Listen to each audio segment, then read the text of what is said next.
Greetings historians, welcome to Lore of the Dragon. Last week I brought up a question of Spyro and Cynder's fate at the end of Dawn of the Dragon. And well, there are a few things missing that I should mention, but overall the idea is that they did. But it only was ever confirmed that they did by a Spyro MMO called Spyro's Kingdom, which didn't come out. But despite that fact, I think the subject could be delved into a bit more. So we'll just be going over some extra points to determine if they survived, and then go on to what might have happened during the time between Dawn of the Dragon and this MMO called Spyro's Kingdom. If you want a better understanding of what this video is, I suggest you go watch part 1 of this series, which will be linked in the description below. Right off the start, I need to bring up something that is from Dawn of the Dragon. The Book of the Dead, as it's called, is a book of names, and just dragons in general that have passed on, according to the chronicler before Ignitus. At the end of Dawn of the Dragon, Spyro and Cynder's name isn't found within the book, but rather they are found by Ignitus flying through the sky. It's also said by Ignitus' spirit to Spyro before the world was pulled back together that when a dragon dies, it does not actually leave the world, but rather their spirit binds with nature. I think there are a few reasons people might think that Spyro and Cynder passed on, and you can go either way with this.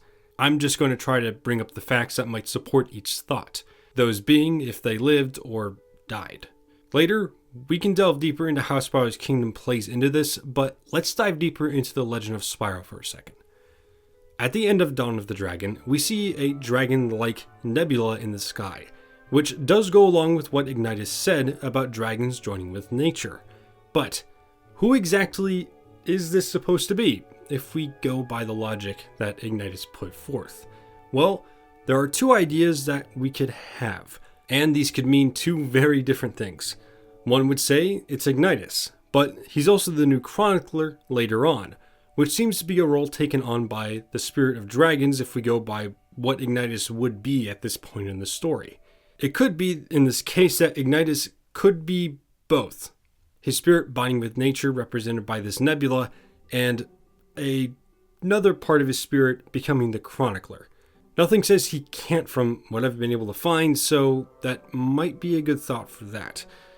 Now, if we go with the idea that Spyro and Cynder perished, another thought could be that this is Spyro and Cynder in a sort of way, that their spirits left behind this when they passed.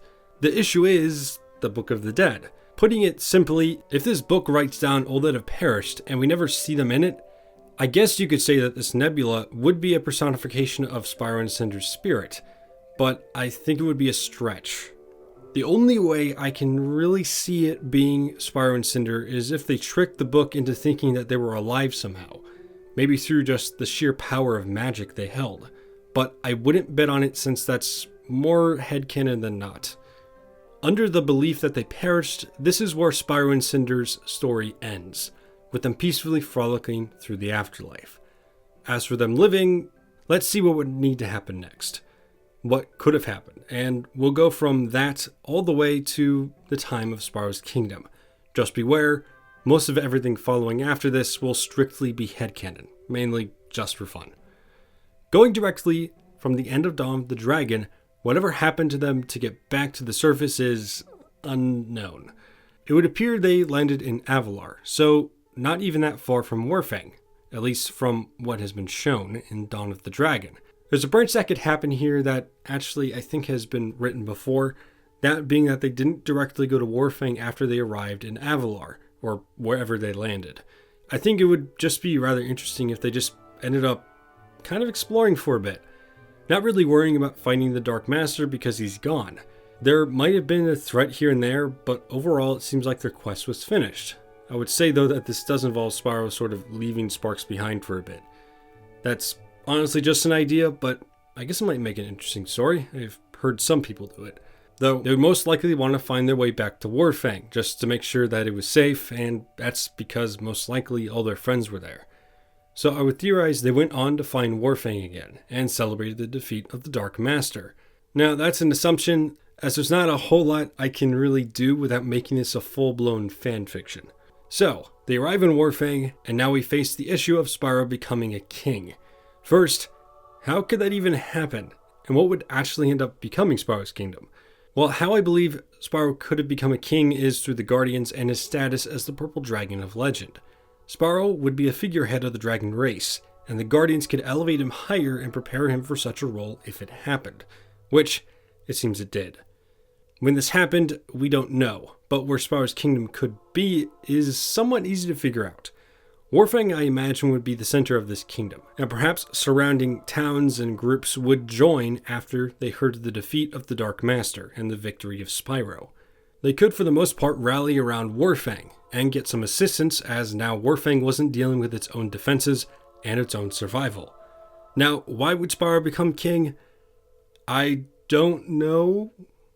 I'm not sure how I feel about this, honestly. I know there are a lot of people in the comments who are a bit thrown off by the idea of Spyro becoming king, and honestly, I wish I could provide you with more concrete reasons, but again, there's not much for me to go off of. Now, as for Cynder, she, on the other hand, maybe ends up getting some sort of role in the kingdom.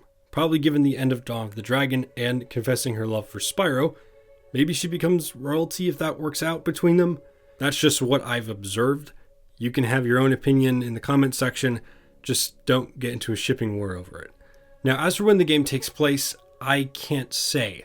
The only real visual I have to go off of is some art, and that depicts Spyro as being around the same age as he was in Dawn of the Dragon, along with some other dragons that appear to be around the same age as him.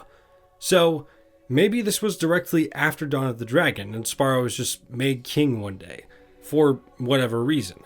I don't really know. Now again, this is an assumption based on what I've seen. You guys can figure out what you guys think in the comment section below. Honestly, this entire subject is really just a lot of headcanon, as there's nothing really to go off of. Anyhow, I'm sorry I can't really put together a great story behind what happened between Dawn of the Dragon and Spyro's kingdom, but you are more than welcome to do that in the comment section below.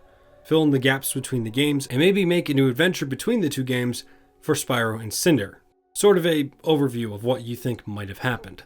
Anyhow, that'll be it for me. If you guys want to stay updated on stuff relating to the channel, follow me on Twitter or keep an eye out on the community tab here on YouTube. Or rather, if you just want to talk to people in the community, feel free to join the Discord. The link will be down in the description below. Now, once again, I'm going to give a shout out to the people on Patreon. If you guys want to support me on there, it's not an obligation at all. Honestly, it's just a tipping jar to pay off all the commissions I get for the channel.